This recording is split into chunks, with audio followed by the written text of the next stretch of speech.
Welcome to this eLearn security video training lesson on privilege escalation. In this video, we're going to see how to use Metasploit and custom local exploits in order to get higher privileges on different machines and operating systems. Since we're going to focus on privilege escalation techniques, we will not see how to exploit the machines. Instead, we've already installed a backdoor on them. In order to start with our privilege escalation techniques, let's establish a Metasploit session with our first victim. The handler module is already configured, so we'll just run it. Here we are. The backdoor is working and we should have a new interpreter session in a few seconds. Let's gather some information from the target machine in order to understand which OS we're dealing with. The first command we're going to run is sysinfo. From the output, we can see we're dealing with a Windows 10 machine. Thanks to Metasploit modules and exploits, running privilege escalation on Windows machine is very easy. In some cases, we just need to run the get system command and wait for Metasploit to get higher privileges. Let's try it here and see what happens. As we can see, it seems to not be working. This usually happens when we're not the administrator and also when the user account control feature is enabled on the remote system. So, let's check what privileges we do currently have. One of the commands we can run to obtain this information is getPrivs. This will list all the privileges on the current session.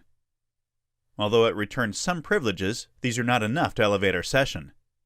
Moreover, to get a better view of the current session, let's also run the Post Exploitation module called winprivs. The script not only lists all of the privileges on the machine, but it also gives us useful information about the UAC status. As we can see in the output, it seems that UAC is enabled. Moreover, we do not have administrative or system privileges on the machine. In order to get higher privileges, we will first have to bypass UAC. Luckily, Metasploit offers some modules to do this. Let us put the interpreter session in the background and search which module we can use. We will simply use the search command followed by the word UAC. As we can see, there are a few modules that can escalate the UAC protection. The one we're going to use is Bypass UAC Injection. Let's select the module and show its options. Parameter we have to set is the session on which the module will run. So let us set it with the set session command. Notice that if we don't set any payload, Metasploit will automatically select one for us. But as we will see in a few moments, this is not going to work. Let's try to run the module and see what happens. As we can see, the module output tells us that the machine may be vulnerable, but after the execution of the exploit, it fails. When we run the Bypass UAC exploit, we need to be sure to set everything according to the target machine. In our case, the Windows 10 box runs on 64-bit. Therefore, we will have to select the target parameter accordingly. Let us then run show targets to see the correct ID to set. As we can see, we have to set target to 1. So let's set it and show all the module options. As you can see, Metasploit automatically selected the following payload for us. Notice that if we leave this payload, the exploit will still fail. Once again, the machine runs on 64-bit. Therefore, we have to select the payload accordingly. Let us then set the payload to Windows x64. Now we're good to go. Let's run the module and see if it works. Great, it seems to be working. Indeed, a new interpreter session has been created. Notice that this session has more privileges than the previous one. Indeed, if we run the getPrivs, we can see now that we have many more privileges. Moreover, let us also run the winprivs script and see the differences with the previous output. Besides the privileges list, we can see that now the admin parameter is set to true. Last thing to do then is to try to get the system privileges by running getSystem. Great! As we can see, this time it worked. If we run getUID, we can see that now we are running with system privileges, which is the highest privilege we can get on Windows. As we've seen, escalating privileges on Windows machines is very easy thanks to Metasploit modules and scripts. Although the entire process is straightforward, if none of the Metasploit bypassing modules work, we can still rely on external tools to achieve our goal. What we're going to do now, indeed, is use the AUC-me tool that you can find on the following address. As we can read here, the main purpose of the tool is to bypass UAC. If we scroll down a bit, we can see that the tool implements different methods. We just need to run it on the target machine, select the method we want to use, and provide the path of a file to execute. If the tool works, the program provided in the command will execute elevated. So let's start to configure everything we need. The idea is to create and upload a interpreter payload. Once the payload is stored on the machine, we will also upload the tool and run the command. In our example, we will use MSF Venom to create the payload, but you can use other tools too, such as Veil Evasion, the Backdoor Factory, and so on. Let's open a new terminal and start writing the MSF Venom command. With the -p option, we can specify the payload to use. In our case, we want an interpreter reverse TCP. Now we have to set the localhost parameter and set it with our IP address, 192.168.231.134. Same for the local port. In this case, we will set it to 1234. We want a Windows executable file, so we will set the -f parameter to exe. The last thing to set now is the path where to store the backdoor. To do this, we can use the -o argument. The command is complete. Let's run it and wait until it ends. Great, the backdoor's been created. Now we have to upload both the backdoor and the bypass UAC tool onto the target machine. Notice that we've already cloned the repository on our machine. We can find the compiled files in the following folder. As we can see, we have two executable files, one for 32-bit systems and one for 64-bit systems. The one we're going to upload is, of course, the latter.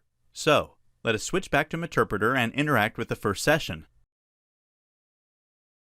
Once here, we can upload the backdoor with the following command. Notice that with the dot at the end of the command, we're telling Metasploit to upload the file into the current folder.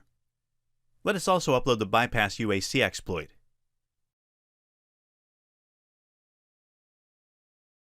Now that we have both files on the target machine, before actually running them, let us create the handler for our payload.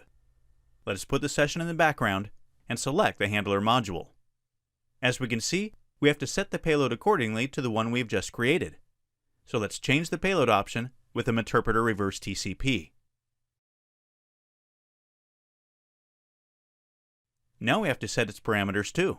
We will set the localhost to our IP address machine and then set the local port to 1234. These are the same parameters used before to create the payload. Now we're good to go. Let's run the module and add the -j option. This will execute the module in the background. Therefore, we will be able to keep using Metasploit. Here we go, the module is running. We can now go back into our first Meterpreter session and run the bypass UAC exploit. Of course, we will use the first section that doesn't have the system privileges on the machine.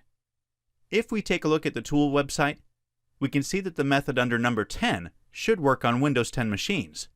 So let's try to use this and see if we're able to bypass UAC. In order to run the tool, we can use the execute command or simply open a shell on the target machine. As we can see, in the execute help output, we have to use the -f to specify the command to run, and then the -a to specify the arguments of the command. In our case, we'll simply open a new shell on the window and run the exploit from there. Before running the command, let us list the files on the machine and check that everything is there. Here we have our payload and the bypass UAC tool. Let's now write the command. We will use the bypass UAC tool with the parameter 10, followed by the path of the application that we want to execute. Let us run the command and see what happens. As we can see, a new Meterpreter session has been created. Let us exit from the command shell and put the current Meterpreter session in the background. If we list all the sessions available, we can see that we have the new session here. Let's interact with it and check the privileges with the getPrivs command. As we can see, we have a long list of privileges. So let's try to run getSystem and see if it works. Great, once again, we're able to bypass UAC and get system privileges on the machine. As we've seen, even if we don't use Metasploit built-in modules, we can still escalate privileges quite easily. Also, notice that all the methods that we've seen so far work with almost all Windows operating systems. Now we know how to escalate privileges on Windows machines. So, let us change our target. Let's clean up the entire environment by killing all the active sessions and running jobs with the following two commands.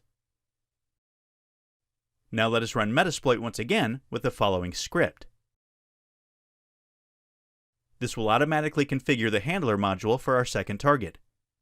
Once again, we've already exploited the remote machine, and we already have a backdoor installed on it. We'll just need to run the module, and we should obtain a new interpreter session. Great, it works.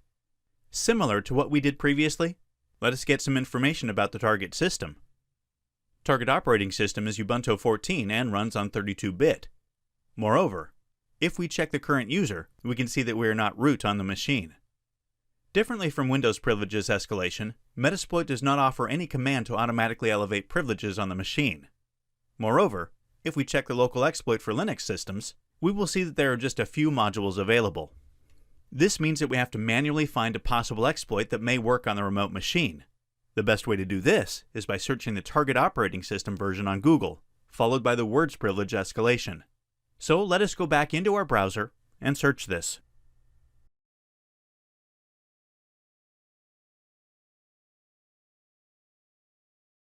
As we can see in the results, it seems that there are some local exploits available online. Let's open the first link and see if it might work on our target machine. As we can see at the very beginning of the exploit, it seems that the target operating system is on the list. So let us download the exploit and see how to run it.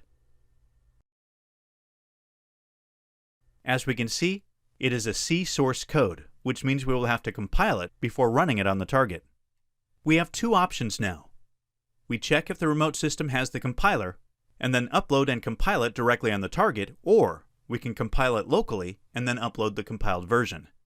If you choose to compile the exploit locally, be sure to compile it with the correct architecture of the victim machine. Otherwise, the exploit will fail. Now, let us check if the target machine has the compiler. There are different methods to do this. In this case, we'll simply open a shell from our interpreter session and verify if the compiler is installed. Okay, let's go back into our interpreter session and open a new shell. We can do this by running the shell command or with the execute -f/bin/sh. Notice that since we want to interact with the command, if we use the execute option, we will also have to set the parameters -i and -c. The first one tells Metasploit to interact with the process after creating it, while the second will channelize the inputs and the outputs. Now that we have the shell, let's run gcc ---- version and see if we get any results. As we can see, it seems the target machine has the compiler installed. Let's try to upload the exploit on the target machine and then compile it directly from there. In order to upload the file, we'll use the following command.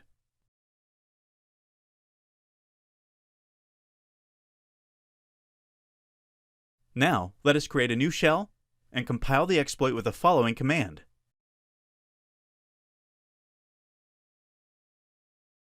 The -o argument is used to set the output file name.